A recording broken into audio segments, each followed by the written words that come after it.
So yes, recently I picked up this Samyang 50mm lens, and today I want to see the impact it has on how I shoot. Because it's very easy when you're dealing with lenses or new pieces of gear to get caught up in the specs and the sharpness in terms of the lenses, but what really matters is when you get this new gear, how it affects your instincts behind the camera. So today in the video I'm going to test this lens out properly, try it in a few different situations, see what it can do well and maybe what it can't do well, and also ultimately discover if it's going to become an important part of my filmmaking toolkit or just another bit of gear.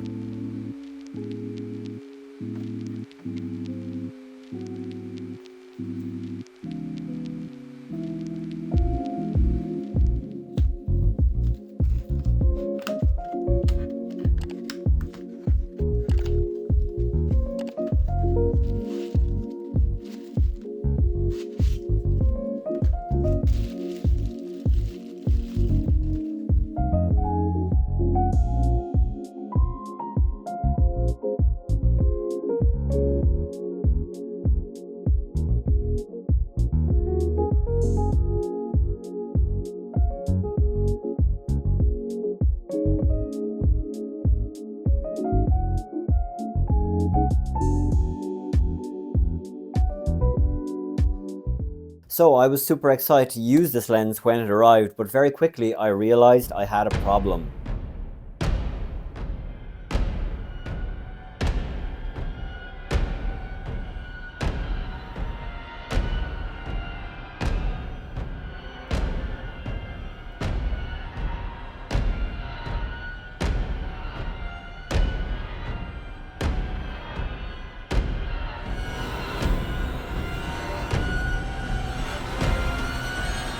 So it was incredibly naive of me not to look at the fact that the Samyang had a EF fit lens mount and my Blackmagic 4K camera is a Micro Four Thirds lens mount.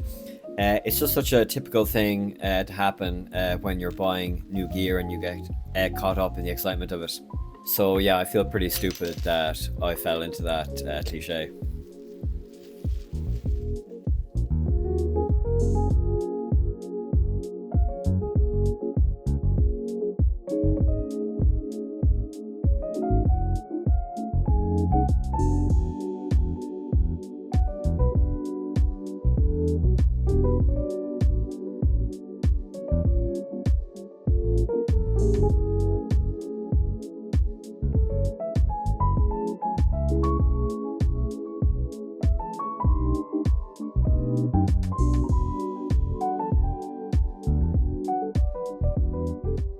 Okay, so now I am super excited to use the lens. I would say my main skills as a filmmaker are writing, directing, working with actors, and I would put my cinematography skills below that. That might sound kind of funny because obviously I was the cinematographer on my recent independent feature film, Gardener's Planet, plug. I'm a pretty objective person. Having done the feature film, I can see what I did right, what I did wrong.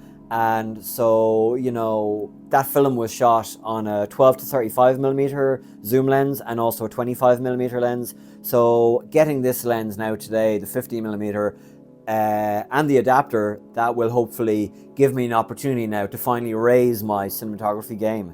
Okay, so straight out of the box, it feels pretty good. You've got your iris here, goes from T, this is T rather than f-stops. It's got to do with the amount of light. I'm not exactly sure what the difference is, but it closes or opens up anyway to T1.5, which is pretty low. Though I think my Lumix lens, I think I'm correct in saying that opens up to 1.4, but I've never really used it. F or T 2.8 is generally where I live, and there will be some issues with this, opening up this wide later. And it goes to T or F22, which is that's insanely dark actually. And then in terms of focus, you've got the focus here. Can you see this? Is it kind of in the light? It kind of is, kind of isn't. And what's handy about the focus ring as well is you've got kind of indicators here of how far away your object of focus should be from the lens. So that's kind of helpful. That's kind of thoughtful. So you got meters and feet, depending on where you are. 3 meters, 1.5 meters, 1 meter, 0.8, so that's getting closer, and then pushing it back, and there's feet as well. And also the iris is manual. That's kind of a new experience to me. I can't change that on the camera, so that's new to me, but that's all good as well.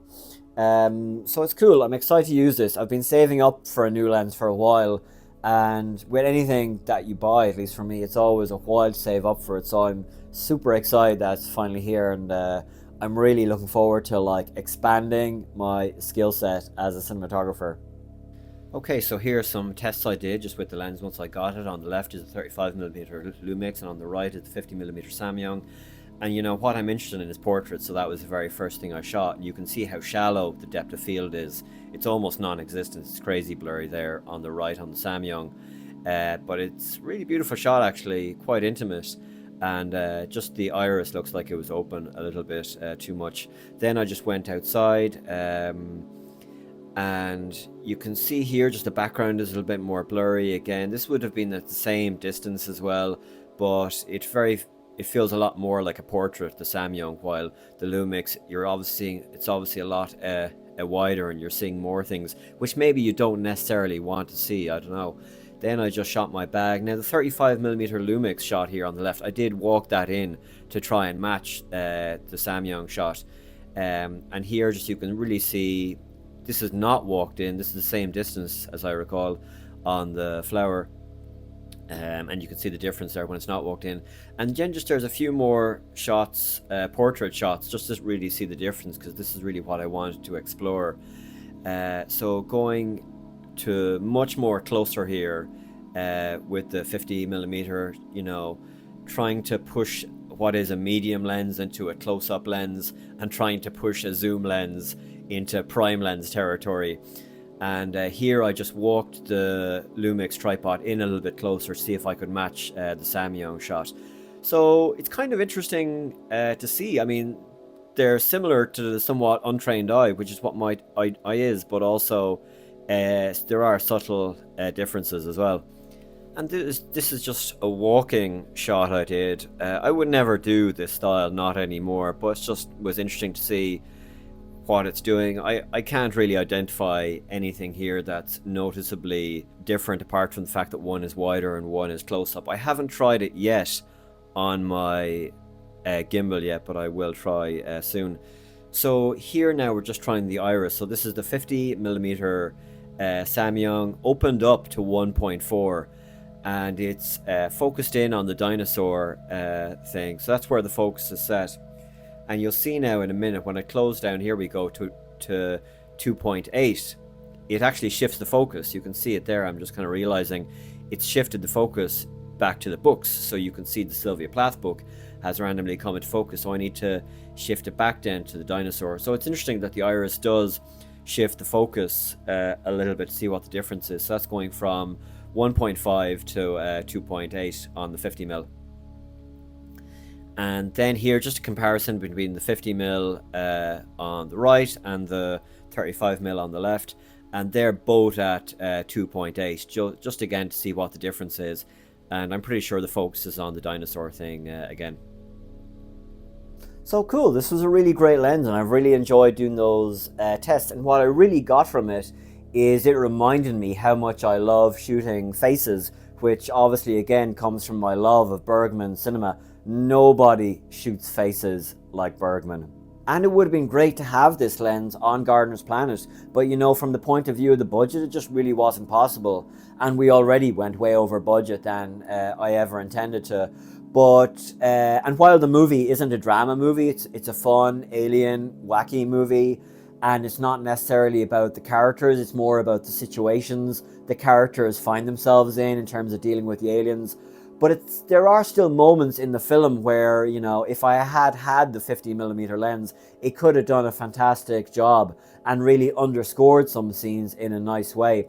Like in this scene in the hotel with one of our fantastic actors, Conor Dwan, and Michael Parr, but Conor Dwan, especially when he's delivering this very long, kind of intimate, powerful monologue, it would have been great to be able to get closer to him. We ended up shooting that scene, I guess, on the lens I'm on right now, which is the 12 to 35mm, the Lumix lens, and I guess we were zoomed all the way in at 35mm.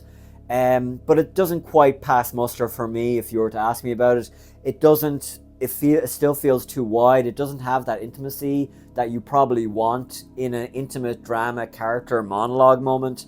And the 50mm would have been really beautiful there. It would have been really great. Connor did a great job, but cinematography wise, it would have been nicer to be able to get closer to him, just to underline that performance a little bit more. So this is really a great lens for faces, and faces, I genuinely do consider the cornerstone of cinema. That's what I love to shoot. Now, obviously the 50mm is more considered a medium lens than a close-up, but because it is the closest lens, or the tightest lens I have, I ended up treating it like a close-up in my eagerness to get closer to people's faces. A good lens can really have a relationship with an actor. It can help shape or complement a performance. So getting this lens today is kind of a very intentional move to remind me what I love about cinema. So yeah, it's great to have this lens to push me towards doing the kind of cinema that I think I want to do, which is more kind of character focused. I love Gardner's Plan. I love all this fun sci-fi action, wacky goodness that we have in that movie. But I would like to get some more character stuff into my next movie, and I think the 50mm is definitely going to help me do that. And interestingly enough, I don't know if anyone noticed, but I did actually shoot the close-ups in my last video on the 50mm lens, just as a kind of preemptive test before the test. So it's interesting just to compare the close-ups in that video shot on the 50mm to the close-ups in this video shot on the 35mm frame. So yes, that is the end of the video. Thank you so much for watching. I'm super excited to get this lens up and running, incorporate it into more vlogs, but really more importantly, my own film work outside of the YouTube thing. So I really hope this video was entertaining, educational, or maybe just vaguely interesting.